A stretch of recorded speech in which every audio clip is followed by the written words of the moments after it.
Assalamu alaikum. This is Mohammad Ishan from Spider News. The top headlines are: Kaim reveals the secret to his fitness. Karachi. Former Sindh Chief Minister Shahid Kaim on Tuesday revealed the secret to his fitness. In response to a question, Shah said that he was over 20 years old but still active within the party and in life as well. I am a young Azhar and have managed to stay fit by walking and eating only vegetables, he said. Shah said that he did not eat heavy food and walk a lot, which was the reason why he remained fit. The senior PPP leader said that he did not have some habits due to which other contracted illness.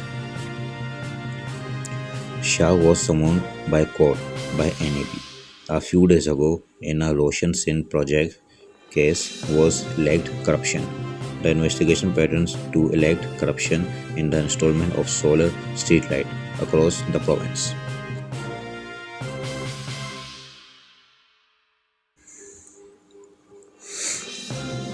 Azhar seeks redemption in Sri Lanka Test Series.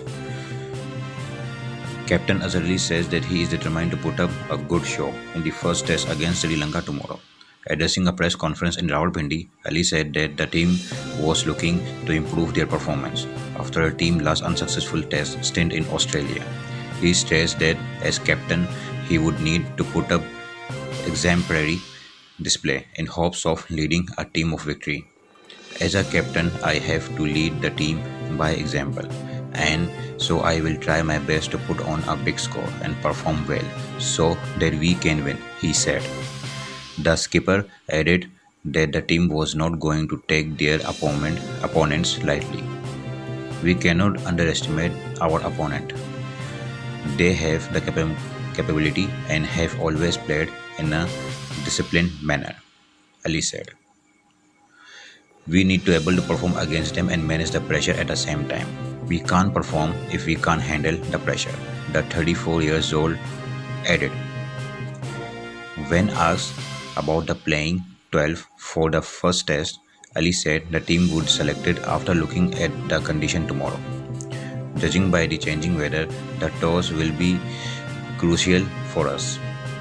The playing 12 would then be decided on the given condition, of course, but I do have say on the matter, he said.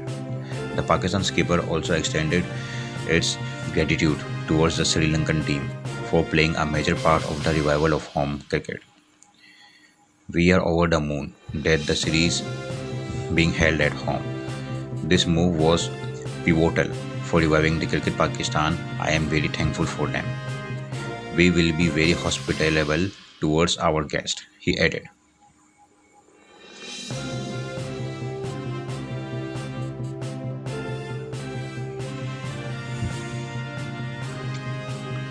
PM Imran Khan condemned passage of India's anti-Muslim citizenship bill.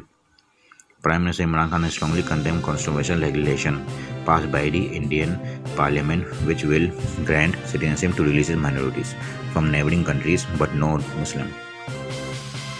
We strongly condemn Indian Lok Sabha citizenship legislation, which violates all norms of international human rights law and bilateral agreements with Pakistan, PM Imran tweeted Tuesday morning. The Premier described the move as part of the RSS Hindus Rashtra, design of expansionism propagated by the fascist Modi government.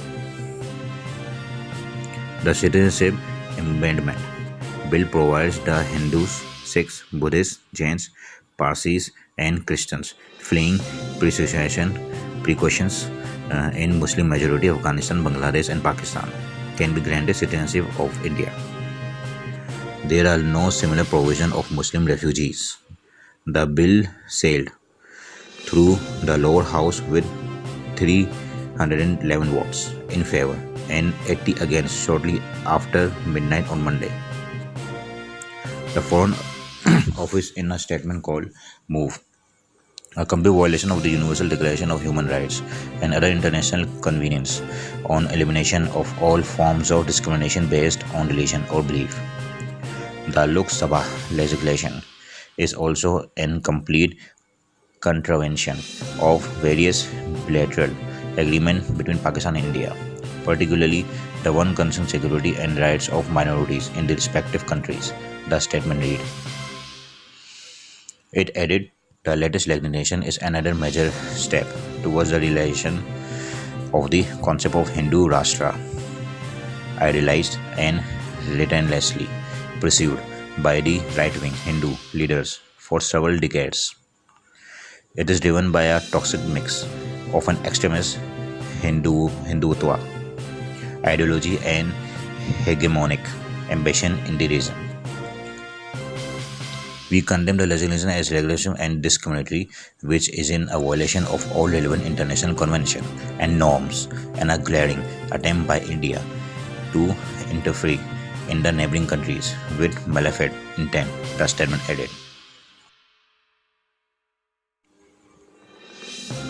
ICC Chairman Manohar will not seek third term report. International Cricket Council ICC Chairman Sheikh Manohar will stepping down when his court term ends in May next year. Indian newspaper The Hindu reported. Manohar, who was elected unopposed on a 2-year term as a global governing body first independent chairman in May 2016, resigned for personal reasons in March the following year, only to defer his resignation a week later.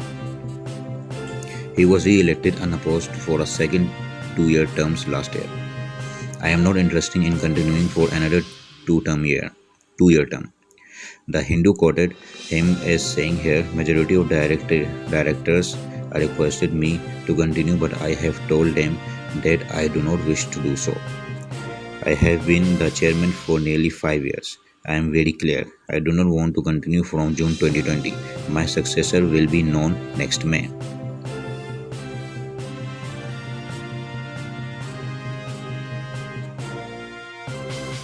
SC disposes of former PM Nawaz review petition in Judge video scandal case.